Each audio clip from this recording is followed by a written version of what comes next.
So next up, speaking first, is Dr. Chris Black.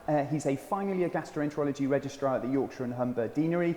He's recently completed his PhD under the supervision of the amazing Professor Alex Ford and Professor Lindsay Horton at Leeds, exploring approaches to subgroup of people with IBS with a view to more personalised care.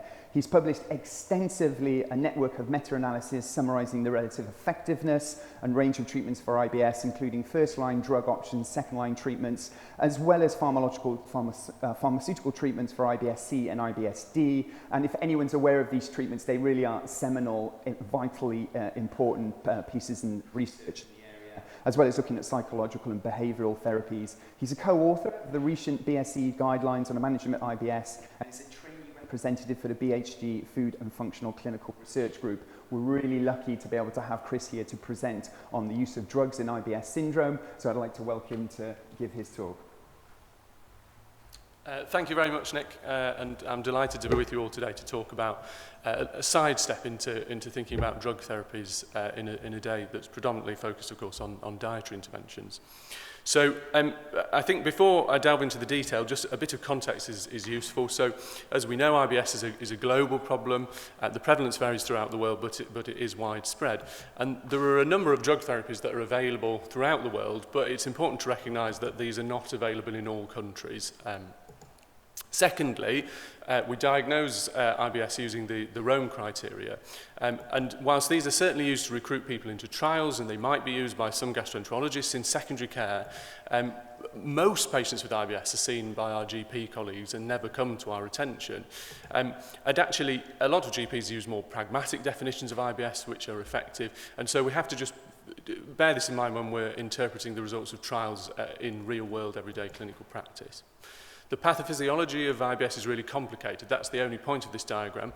And we think that most of the drugs that we use probably have some role in the bidirectional gut-brain axis, this the concept that the brain and the gut interact with each other, and that they also might have a role in addressing visceral hypersensitivity in the gut and changes in the motility of the gut. But really, as with any diagram that's a load of boxes with arrows, we don't really understand what's going on. And so what we're left with is symptoms. So symptoms to treat and symptom response to assess how well these drugs are working. So cardinal symptoms of IBS, as we're aware, are abdominal pain and a change in people's stool patterns. Some people have diarrhea, some constipation, some a mixture. And then, of course, a constellation of other troublesome symptoms alongside that.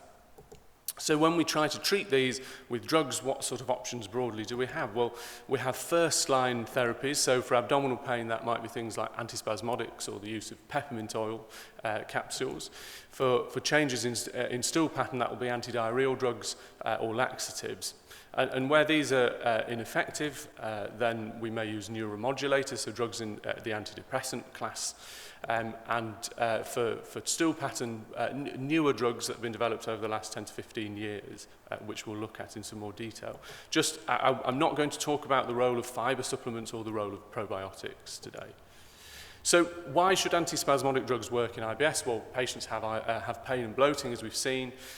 Imaging studies show that there are changes in transit time, there are changes in the colonic diameter, perhaps reflecting spasm. And so antispasmodics might reduce transit time and reduce diarrhea, and they might reduce colonic contraction and reduce pain. So this is a meta-analysis from quite some years ago now, which is summarising 22 trials of various antispasmodics in IBS. And the solid black line drawn at one is the null line. So things that are on one side where it says favours antispasmodics, those are positive trials.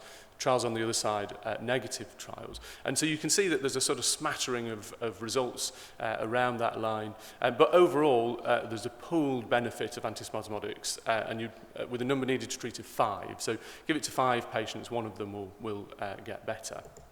If we just pull hyoscine out of that, so hyoscine is buscopan, there are 3 trials here, smaller numbers of patients, but again, this seems to be effective. And this is a widely used antispasmodic with a number needed to treat of 4. Peppermint oil. So peppermint oil also has antispasmodic properties. So it's to do with calcium. Calcium's the ion that's responsible for muscle contraction. So it interrupts that pathway, and that might reduce colonic contractility and reduce pain. So these are the data for peppermint oil, again from the previous meta-analysis, 5 trials, about 500 patients, number needed to treat this time of 3. Moving on to antidepressants, so why do these drugs work? Well, visceral hypersensitivity is important in IBS, we think.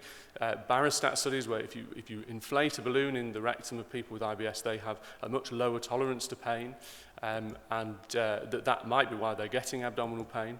So antidepressants can affect pain perception. They're effective treatment for chronic pain in other disorders, and some of their side effects might actually be serendipitous, so they can cause constipation or diarrhea, which might be beneficial. So this is the data from the last update of the American guidelines for IBS, 12 trials of tricyclic antidepressants, so that's things like amitriptyline. And here, again, mostly positive trials, overall benefit, number needed to treat of between 4 and 5. And then selective serotonin reuptake inhibitors in IBS. Not quite so strong a signal, a bit more heterogeneity here, 7 trials, but again, seem to be reasonably effective with a number needed to treat of 4. But one difficulty we have is it's all well and good to look at the results of individual trials, but what we really would like to try and know is how do these drugs compare to one another. That's important for doctors, that's important for patients. But a lot of these treatments are very old, so it's very unlikely that anyone will ever do a trial of all of these drugs together. So we can do something called a network meta-analysis, which is a statistical technique enabling us to try and compare them where head-to-head data is absent. And that's because if drugs have a common comparator, often that's a placebo, we can infer some information about how they might stack up against one another. So this looks at a lot of these treatments that I've already discussed. And so if we look at these drugs in terms of their effect on global symptoms in IBS, we can see here that peppermint oil, tricyclic antidepressants, antispasmodics are all better than placebo. The p-score that's at the side there, that's not a p-value, that's a probabilistic ranking of which is likely to be the most effective. So here we see peppermint oil comes out top, and there's an 84% chance that that drug is indeed the best for global symptoms in IBS. If we look at the effects on pain, this time everything is just being compared via placebo. There are no trials making direct comparisons at all. And here for pain we see that tricyclics come out at the top. There's quite a wide confidence interval there, but nevertheless it remains significant. Antispasmodics, peppermint oil again, effective. And this time an 87% chance that tricyclics are the most effective drugs. What about treatments for constipation in IBS? Well, as is often the case, the simplest things that we use have very little evidence to support them.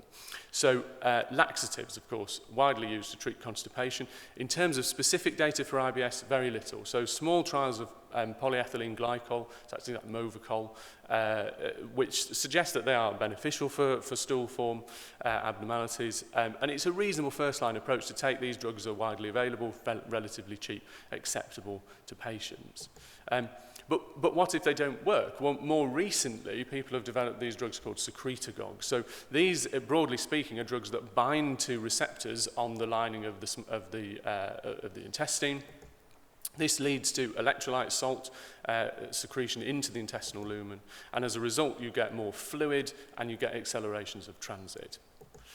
Which drugs are available? So there's a drug called lubiprostone, which we did used to have in the UK but no longer, linaclotide and plecanatide, and tenapanor. Now all of these drugs, they work in slightly different ways, but broadly it's what I've just described. These are all available and licensed in the States, but at the moment only linaclotide is available to us in the UK. But how effective are these drugs in trials? Well, these are 2 trials of lubiprostone. So this is percentage of responders in terms of global symptom response here. The lighter bars are people on placebo, the darker bars are people on the drug. So you can see that in this trial, over 12 weeks, only about 18% of the patients on the drug actually got better in terms of symptom response, and 10% of people on placebo did. So there's even though these differences are significant, as Imran was saying in the previous talk, there's not much difference between these 2 drugs. They're not whoppingly effective. Linaclotide a little better, about a third of people on the drug this time getting a response. But again, you've got between sort of 13 and 20% of people on the placebo also get better in these trials. Again, big trials. Tenapanor, so this is a dose ranging study. It's the 50 milligram dose of the darkest bar that is now the licensed dose. And again, half of the people met the response, but so did a quarter of people on placebo. So drugs might be effective, but they're not as effective as people may imagine. We can do a similar thing. We can try and compare these drugs to one another. They've all been compared with placebo. So this is the Food and Drug Administration recommended endpoint. This is the American endpoint for trials in IBS, looking at improvements in abdominal pain and stool form. So here, all of the drugs are better than placebo, but linaclotide is the top-ranked drug with a 91% chance of being the best treatment. Similarly, abdominal pain, nearly all apart from the lower dose of linaclotide, better than placebo. Again, linaclotide at 290 micrograms a day, which is the dose we have in the UK, it comes out top. And for stool frequency, again, linaclotide is coming out at the top. So from a UK perspective, that's useful in the sense that that's the only one of these drugs that we can give to patients at the moment. What about diarrhea and mixed stool form? So loperamide, again, very limited data. It's again a reasonable first-line approach, but it's important to recognise that patients are frequently dissatisfied by this treatment. So we have rifaximin. It's not licensed for IBS in the UK. It's prescribable for other indications. It's thought that changes in the microbiome are important. Bacterial overgrowth in the bowel demonstrated in some studies. But from the trials just looked at symptoms, so we don't fully understand why this might work, and there are concerns about resistance and things like C. diff infection. So these are the big target trials from the New England Journal from Mark Pimentel's group. Again, about 40% of people responding on rifaximin in terms of symptoms, but a third of people just on placebo in these trials also got better. They retreated people who responded and then relapsed and re-randomized them, and they saw similar rates of response when they did that. So people who took the drug, then got their symptoms back, took it again, 2 courses or placebo, and taking rifaximin again did lead to a response in those who lost response previously. Serotonin, so that's what 5-HT3 is. Serotonin, important neurotransmitter in gut motility. So antagonists of this can be useful in slowing down the gut. In the US, there was a drug called elocitron, which was originally licensed there, but it was subsequently withdrawn because of cases of ischemic colitis and very severe constipation. It has now been reintroduced at a lower dose, and it does appear to be effective. Solancitron was developed but never marketed. Remocitron is an antiemetic that's available in Japan. So again, overall, data for elocitron seems to suggest it's an effective treatment, but higher number needed to treat than with the simple therapies of 8. Remocitron, 5 trials, number needed to treat of 6, so again, it appears to be effective. But what about ondansetron? So ondansetron is a drug that's in the same class of drugs. We use that frequently in the UK, often to treat nausea. Shown to have effects on colonic transit a long time ago, and there has been a crossover trial conducted, so people took the drug, had a washout period where they didn't take anything in between, and then the people on placebo crossed over to ondansetron, the people on ondansetron crossed over to taking placebo.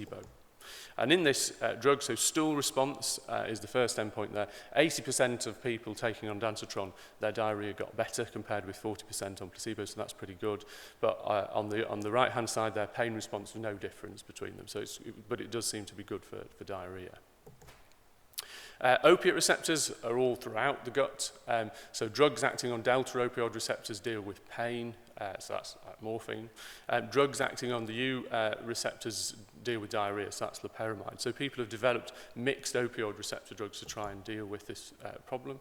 This is a drug called elixadeline. It was NICE approved in the UK, but we can no longer get it. This is the trial. I think it's pretty disappointing. So again, about 20%, a third of people on the drug responding, compared with about 16-17% of people on placebo. Significant differences, but not necessarily very clinically impactful. We can do a similar thing where we then rank these drugs. They've all been compared with placebo. So this is, again, looking at the composite endpoint, so an improvement in abdominal pain and stool problems. And elocitron is coming out as best there with a probability of 97%, followed by remocitron. When we look at abdominal pain, similar thing this time. Remocitron seems to be best, but elocitron is not far behind, again strongly ranked at the top there for remosatron. And then when we look at stool frequency, allostatron is again at the top. So there seems to be something about these drugs, these serotonin antagonists, that might be important. So if we add in data that we have for ondansetron and solansatron where it's available, so for the composite endpoint you can see allostatron at the top, remosatron second, ondansetron coming in third, but very small trial and not significant.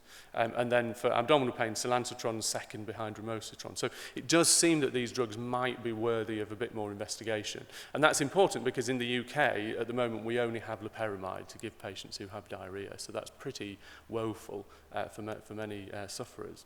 So, but what are the limitations of these data? Well, most of the trials of older drugs were conducted prior to standardized definitions of IBS, and there wasn't a sort of mandated standardized trial endpoint. So trying to compare the performance of the older drugs is more difficult. Most studies are based in secondary or tertiary care settings, but as I said at the outset, most people with IBS are being managed by their general practitioners. The quality of trials, as in any circumstance, is variable, so some are at increased risk of bias, so the blinding might not be as good, for example, and so this may have led to us overestimating the efficacy of therapies in some settings. And there's also lots of heterogeneity in the data, so slight differences in the patient population, in the drugs that were used, etc. As I hope I've shown you, many of the more novel treatments, the more recently developed treatments, have been extensively looked at in rigorous trials, but the efficacy is very similar and also pretty modest. The maximum trial duration of any of these trials is 6 months, so we don't know the longer-term benefits of these drugs, which is important in a disorder that's chronic and that many patients will have symptoms to a greater or lesser extent for decades. Many of the drug studies are currently unavailable in many countries, including the UK. So we can give people loperamide, laxatives, buscopan, peppermint oil, no problem. In terms of other drugs for constipation, we only have access now to linaclotide. We can give people rifaximin, but it's not a licensed indication for IBS in the UK at the present time. And we could give people ondansetron, but we'd be doing so in an unlicensed context at the minute. So what about future directions, briefly? Well, there was a trial that was going on called the Triton study. This was a big trial that aimed to answer this question about ondansetron for IBS diarrhea. Unfortunately, this was a sort of casualty of COVID in many respects, and the trial did recruit around, I think, 100 people, but didn't complete, and it hasn't reported its preliminary findings yet. But this is still an important question to try and answer. Professor Ford is currently running a study called the Atlantis trial. This is looking at amitriptyline, crucially in a primary care context. So that's quite a novel angle. This will be another useful set of data about amitriptyline that's recruiting, as I say, in a different patient population. That might give us some interesting data and maybe make a change in practice about confidence of using amitriptyline in a GP context. So just to summarise everything then, so efficacious therapies for IBS exist, but a lot of them are quite similar in terms of how well they work, and a lot of them have very modest gains over placebo. Newer therapies, the availability of these is limited, and these drugs are very expensive, often relative to simpler treatments. And large trials of some treatments are lacking, and probably will never be conducted. So drug therapy in IBS is not a panacea by any means, and although there's always great excitement and fanfare about new drug development, that's often, psychologically people often think a new drug is going to revolutionise the treatment, but I would say that the evidence to date suggests that that's not the case, and that drug therapy needs to be implemented as part of a multimodal approach, so including, of course, dietary changes, psychological and behavioural changes, etc. There is an ongoing need for new drug development, but there is also a need for trials of other existing treatments, so things like selective norepinephrine reuptake inhibitors, so that's drugs like duloxetine, again widely used for depression. And I think overall we need to try to move towards a more personalised way of treating people with IBS. This is one disorder, but there are lots of facets within it, and I think we need to try and unpick that pathophysiology and those symptom patterns more clearly to direct our treatment more specifically. Okay, thanks very much everybody, thanks for your attention.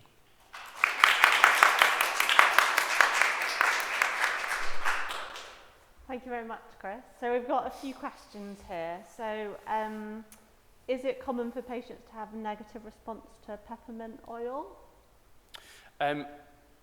So in my practice, I'm seeing people in hospital.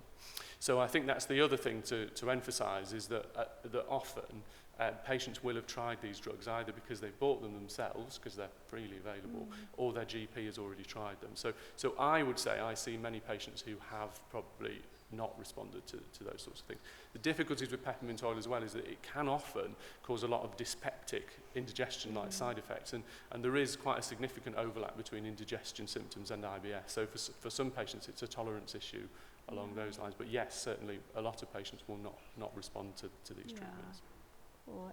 Okay, and then should we use rifaximin as a trial, or do breath tests come more into play to assess efficiency? So I personally don't use rifaximin very much, and I never send patients for breath tests, and that's because I don't think that the evidence for using breath tests in IBS is good. And in fact, what's happening when you do a breath test is you give people something to drink, and then you just look for a hydrogen signal at a certain point in time, and you assume that means they've got loads of bacteria in their small bowel. But actually, in a lot of cases, it probably just indicates that their small bowel transit time is quick. And so the meal is getting into their colon where there are loads of bacteria, and then you get a positive signal. So I don't think that pushing the SIBO hypothesis in IBS personally is a good idea. And I think you then get into difficulties of how many antibiotics should I give this patient for how long? You know, am I rotating them? I'm not sure it's a good approach. Lovely. We have a question from the floor.